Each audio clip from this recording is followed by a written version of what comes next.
नमस्कार, मी साक्षी Panchal. News uncut मध्ये आपलं स्वागत. या बातमीपत्रात आपण आढावा घेणार आहोत पुण्यातील काही महत्त्वाच्या घडामोडींचा. मुख्यमंत्री पदासाठी चढाओढ सुरू असतानाच मावळातील तरुणांनी एक अनोखं साहस केलंय.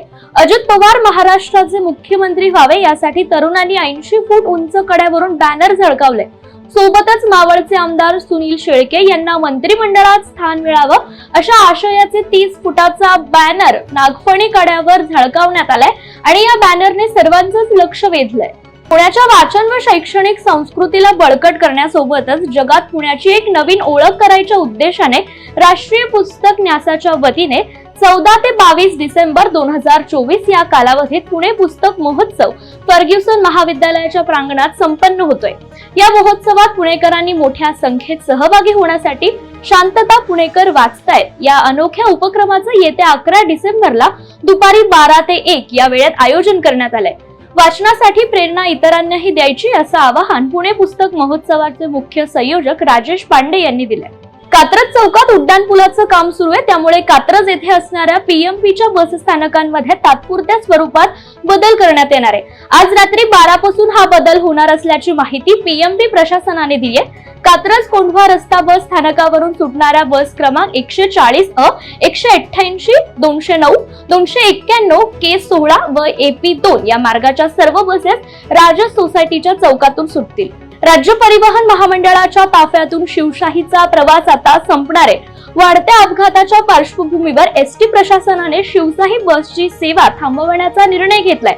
शिवशाही बस गाड्यांमध्ये तांत्रिक दोष असल्याचं निष्पन्न झाल्यावर प्रशासनाने हा मोठा व महत्त्वाचा निर्णय घेतलाय.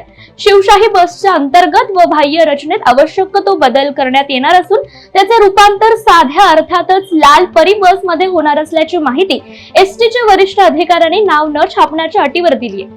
राज्य शासनाने महाराष्ट्र राज्य रस्ते विकास महामंडळाला विविध क्षेत्रांच्या विकासासाठी नियोजन प्राधिकरण म्हणून मान्यता दिली आहे. त्यामुळे MSRDCला बांधकाम नियमावली, विकास आराखडा आदींबाबत सल्ला महसलत किंवा अभिप्रायासाठी नगर रचना विभागाकडे संचालक अथवा विभागीय सहसंचालकांकडे प्रस्ताव पाठवावा लागतो. आता राज्य शासनाने यामध्ये बदल केला असून MSRDC मधील नगर रचना आस्थापनेवरील अधिकाऱ्यांशी सल्ला महसलत करून निर्णय घ्यावा असा आदेश दिलाय. महापरिनिर्वाण दिनामुळे पुढील काही दिवस रेल्वे स्थानकांवर गर्दी होऊ शकते. त्यामुळे मध्य रेल्वेने महत्त्वाच्या रेल्वे स्थानकांवरील प्लॅटफॉर्म तिकीट 2 ते 9 डिसेंबर पर्यंत या दरम्यान बंद करण्याचा निर्णय घेतलाय. त्यामध्ये पुणे रेल्वे मधील 3 स्थानकांचा देखील समावेश आहे. मध्य रेल्वेतील काही महत्त्वाच्या स्थानकांवर पुढील काही दिवस ही गर्दी होऊ शकते. त्यामुळेच खबरदारीच्या उपाययोजना म्हणून मध्य रेल्वेने आता महापरिनिर्वाण दिनाच्या पार्श्वभूमीवर हा महत्त्वाचा निर्णय घेतलाय. भरधाव दुचाकी घसरून तरुणाचा मृत्यू झाल्याची घटना बालेवाडी परिसरात घडली आहे. रणजित भास्कर रोकडे असं मृत्यूमुखी पडलेल्या तरुणाचं नाव आहे. याबाबत पोलीस शिपाई मनोज दिवे यांनी बाणेर पोलीस ठाण्यात फिर्याद दिली आहे. दुचाकी स्वार रणजित पहाटे 3च्या सुमारास बालेवाडी परिसरातून निघाले होते. मिटकॉन स्कूल समोर नियंत्रण सुटल्याने दुचाकी घसरली आणि हा अपघात घडला. राज्यात गेल्या काही दिवसांपासून कडाक्याची थंडी जाणवत होती. पुढील 2 ते 3 दिवस जिल्ह्यांमध्ये थंडीची लाट असू शकते असा अंदाज पुणे हवामान खात्याद्वारे वर्तवण्यात आला होता. अशातच आता दुसरीकडे ऐन थंडीत पावसाचा अलर्ट देखील जारी करण्यात आलाय.